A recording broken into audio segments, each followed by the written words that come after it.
Assalamualaikum warahmatullahi wabarakatuh. Waalaikumsalam warahmatullahi wabarakatuh.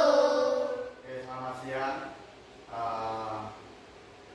Pada kesempatan kali ini, Pak Yuli mau memberikan materi mengenai berpikir komputasional sebagai dasar coding dan kecerdasan artifisial.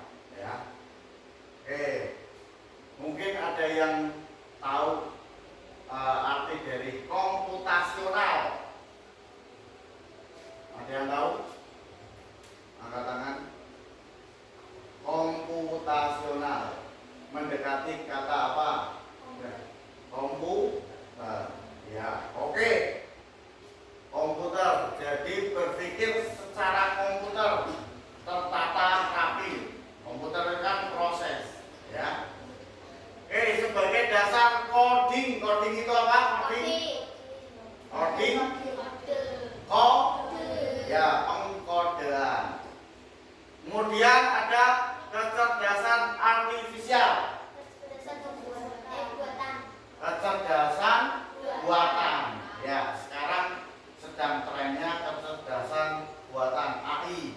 Sekarang foto orang lain bisa diganti dengan foto kita, ya kan? Kalian biasanya anak putra ini yang main game salah satunya, ya kan? Main game. Nah, itu salah satu kecerdasan artifisial dan pengkodean atau coding. Tapi kita akan mempelajari tahap dasar terlebih dahulu, ya. Oke.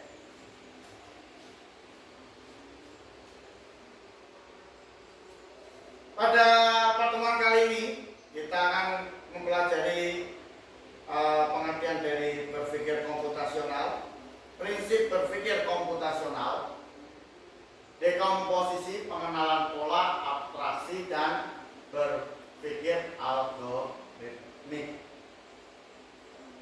Apa itu konsep berpikir komputasional? Yaitu suatu konsep berpikir yang dapat menyelesaikan permasalahan ataupun persoalan sehari-hari dengan menggunakan teknik ilmu komputer. Maksudnya gimana?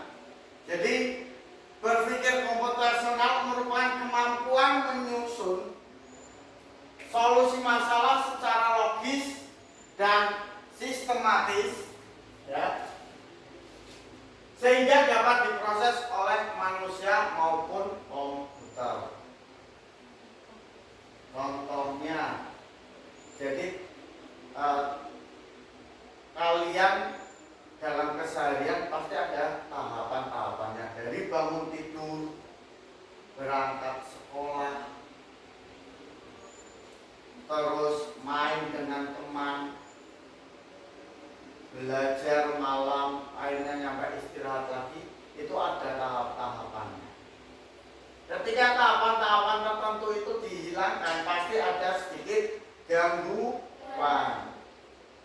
Contohnya, misalkan biasanya main dengan teman-teman, ya bermain dengan teman-teman rasanya gimana? Ada ya rasa yang pengen ketemu koncone dan sebagainya.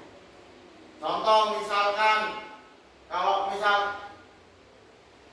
kegiatan sehari-hari kalian dari pagi, dari bangun tidur terus apa? Mandi. Oke. Terus sholat.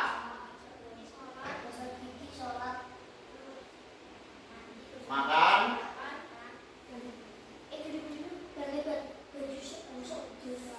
Nah, iya. Jadi ada tahapan-tahapan tertentu. Habis mandi ya pakai baju. Sholat, makan,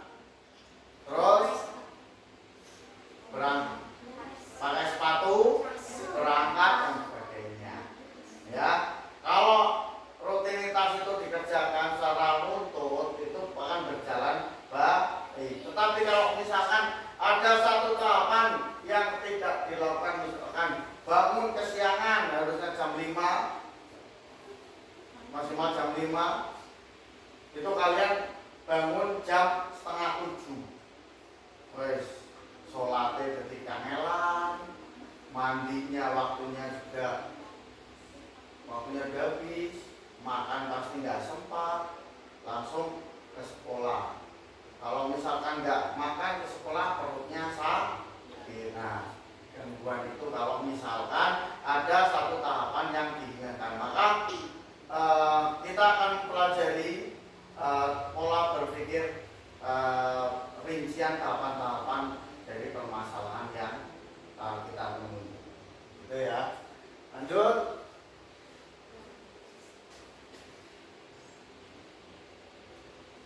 Prinsip berpikir komputasional yang pertama adalah dekomposisi. Memecah masalah kompleks menjadi bagian-bagian yang lebih kecil. Nanti akan ada contohnya. Yang kedua, pengenalan pola, mengidentifikasi kesamaan atau pola dalam berbagai permasalahan. Yang ketiga, abstraksi, menyaring informasi yang tidak relevan dan hanya mengambil bagian yang penting untuk menyelesaikan masalah. Yang keempat, berpikir algoritmik, yaitu menyusun langkah-langkah, instruksi ataupun prosedur yang sistematis untuk menyelesaikan suatu masalah. Dekomposisi, contohnya, jadi pengertian dekomposisi apa?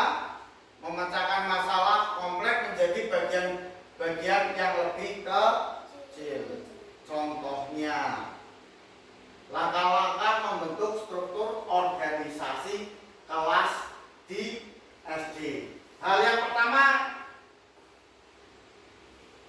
itu penjelasan tujuan. Jadi sebelum menunjuk anak-anak dan sebagainya untuk membuat struktur organisasi, tujuannya dijelaskan dulu. Mengidentifikasi jabatan atau posisi yang dibutuhkan. Jadi kalau misalkan di usia SD kalian bikin struktur organisasi, pertama ada ketua, terus ada apa? Wakilnya, terus sekretaris, bendara, terus apa lagi? Keamanan, oke. Kebersihan, perlengkapan. Nah, itu dijabarkan dulu dan dijelaskan tanggung jawabnya apa. Kemudian baru pemilihan pengurus. Kalian kalau pemilihan pengurus dilakukan secara apa? Pasti musyawarah kan di dalam kelas. Jadi ketua siapa? Nah, itu pakainya voting atau bagaimana? Kalau kemarin voting. Nah, kemarin ditunjuk atau voting? Ditunjuk. Ya, oke. Ada yang langsung ditunjuk. Kemudian kalau ketua biasanya baru lanjutannya, wakilnya dan sebagainya ditunjuk atau musyawarah.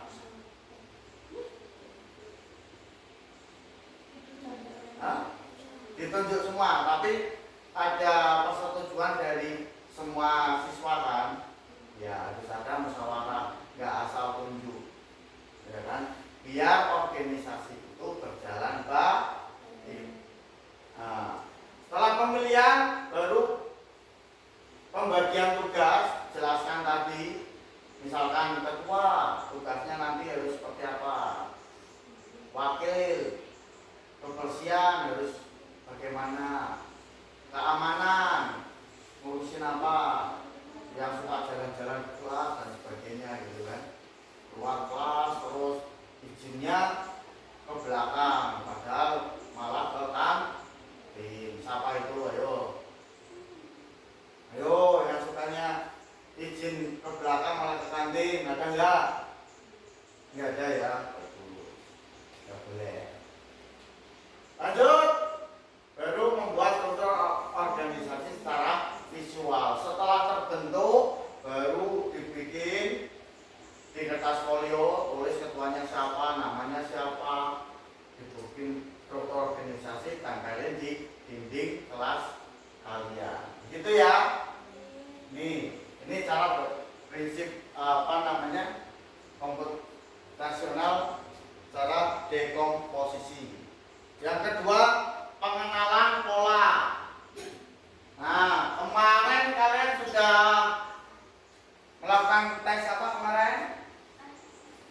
Asesmen apa? Tengah semester. Kemarin yang menggunakan komputer apa? Ya, AMBK. Ada pola-pola seperti ini kan? Ya, bentuknya dan sebagainya nanti harus kalian jawab. Nah, ini pengenalan pola. Yang pertama kita lihat soal yang pertama, pola angka 2, 4, 6, 8. Setelah 8 berarti berapa? 10. Kenapa bisa jawab 10? Karena angka di depannya selalu ditambah 2. Maka angka terakhir dari 8 adalah 10. Yang kedua, pola bentuk. Pola bentuk biasanya ada segitiga, persegi, lanjutnya apa. Nah, nanti kita akan mencoba memecahkan masalah soal ini. Ya. Kemudian ada pola dalam aktivitas sehari-hari, jadwal sekolah, langkah dalam bermain dan sebagainya. Nah, sekarang ada soal yang pertama, bentuk apa itu? Segitiga. Warnanya apa? Merah. Yang kedua, persegi warnanya Kuning. selanjutnya itu ada titik-titik, kalian harus ngisi. Kira-kira nanti bentuknya apa? Selanjutnya sebelahnya ada persegi berapa? Berapa? Segi 5. Warnanya merah. Sebelahnya kosong. Tapi di sini ada persegi warna hijau. Setelah hijau, merah dan kuning. Nah, kita pecahkan masalahnya bersama-sama. Ayo. Kira-kira yang nomor 1 itu bentuknya apa dan warnanya apa? Lihat. Ayo.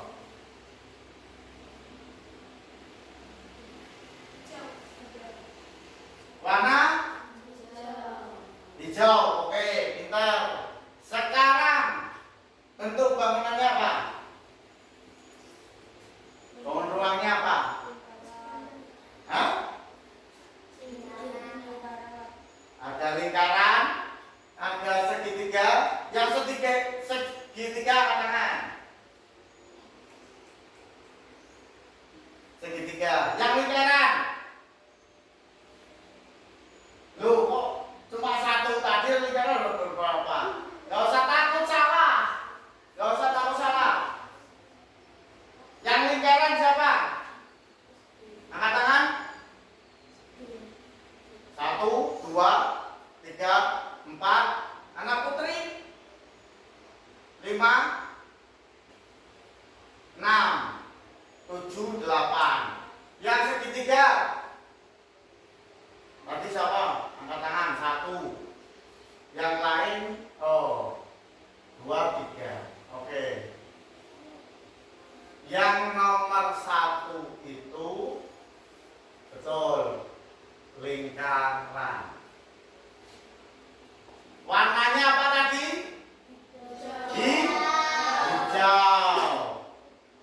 Sekarang kalau nomor 1 itu udah terbaca polanya, berarti harus bisa baca pola yang soal nomor 2.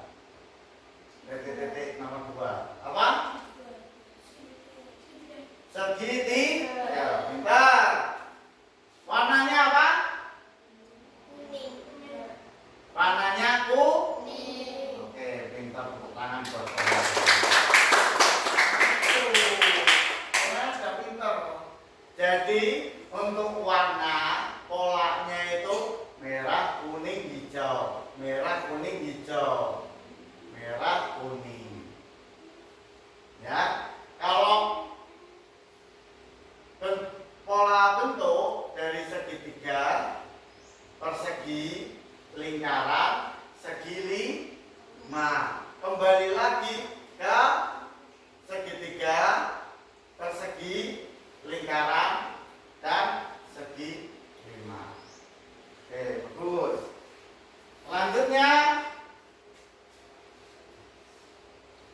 abstraksi. Abstraksi itu jadi mengambil informasi yang penting dan membuang informasi yang kurang penting. Nah, di sini ada pertanyaan. Aku adalah tempat orang membeli makanan. Ada meja dan kursi, tapi bukan di rumah. Aku di mana? Di mana? Hah? Kantin, toko, restoran, Indomaret. Oke, siap. Nah, ini ada beberapa jawaban. Kita pecahkan bersama-sama. Tadi ada toko, kantin, oke? Indomaret, Alfamart, restoran. Aku adalah tempat orang membeli makanan. Membeli makanan. Kita mau beli makanan itu di mana? Di Indomaret, oke. Bisa jadi. Ada meja dan kursi. Ada meja dan kursi. Berarti meja dan kursinya banyak. Nah, tapi bukan di rumah. Nah, kira-kira yang mendekati apa? Restoran. Karena kalau Alfamart kan meja kursinya nggak ada. Cuma display rak-rak makanan, jajanan, minuman. Snack, lebih ke snack, bukan makanan. Nah, yang kedua, aku adalah alat untuk menulis. Biasanya panjang dan runcing. Sering dipakai di sekolah. Aku apa?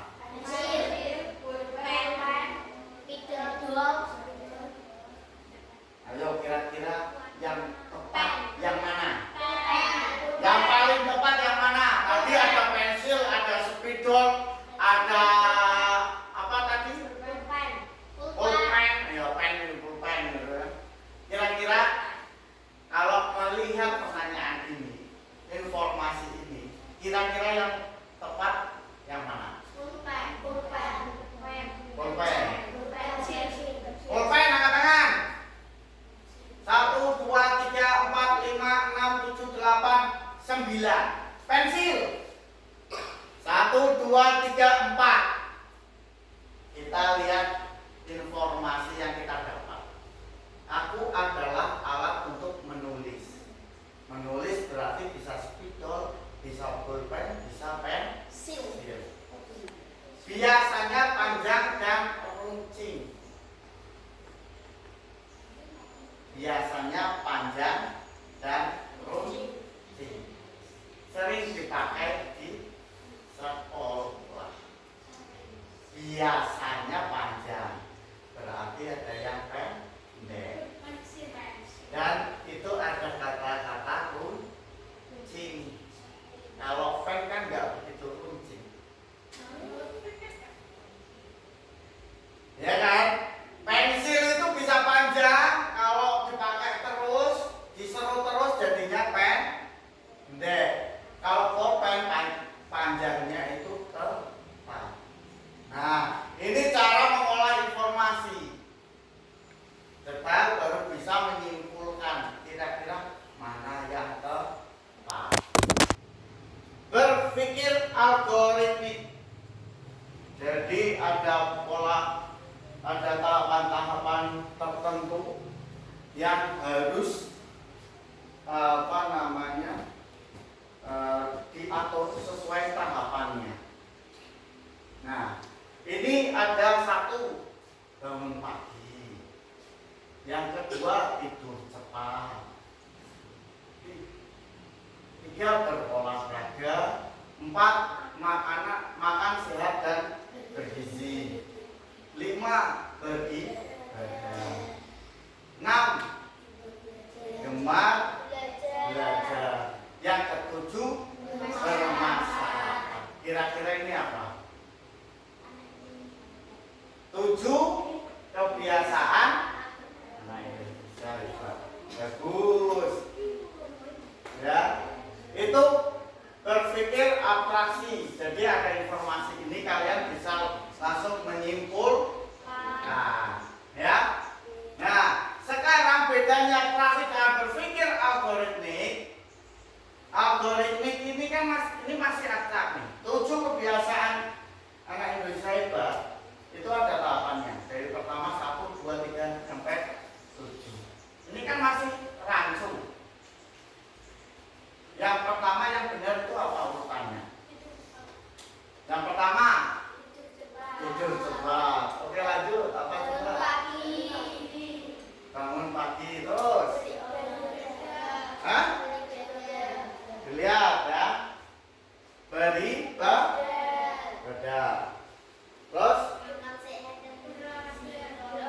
tidur bukannya tidur itu yang terakhir. Nah, kan? Ini kan aktivitas harian kalian, berarti dimulai dari aktivitas yang pertama sendiri pagi hari. Kalau tidur itu kan malam. Nah, kan? Kalau dari pagi berarti apa? Bangun pagi. Ya.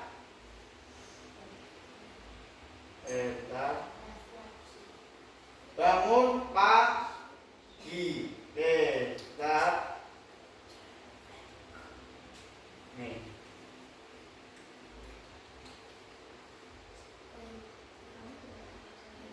Bangun pagi beribadah, sholat, berolahraga, kemudian makan sehat dan bergizi, kemudian setelah makan baru berangkat ke sekolah, itu gemar belajar. Setelah belajar bermasyarakat, kalian main sama teman-teman. Selanjutnya tidur cepat. Refleksi itu apa yang sudah kalian pelajari? Tadi kalian mempelajari apa? Apa tadi? Coding. Ya, latihan coding. Terus prinsip berpikir komputasional, komputer. Oke. Pertemuan kali ini Pak Yuli rasa cukup. Untuk pertemuan selanjutnya mungkin nanti bisa tak sisipin, misalkan cara bermain, membuat game sederhana, nanti membuat mukanya siapa? Ya, Alam tak ganti mukanya Java, bisa nanti pakai aplikasi tertentu, ya. Tapi kita harus bijak dalam bermain internet, ya. Nggak boleh asal. Oke, untuk kali ini, pertemuan kali ini ada pertanyaan? Nggak ada ya. Oke, terima kasih. Habis ini silakan boleh pulang ke rumah masing-masing. Akhirnya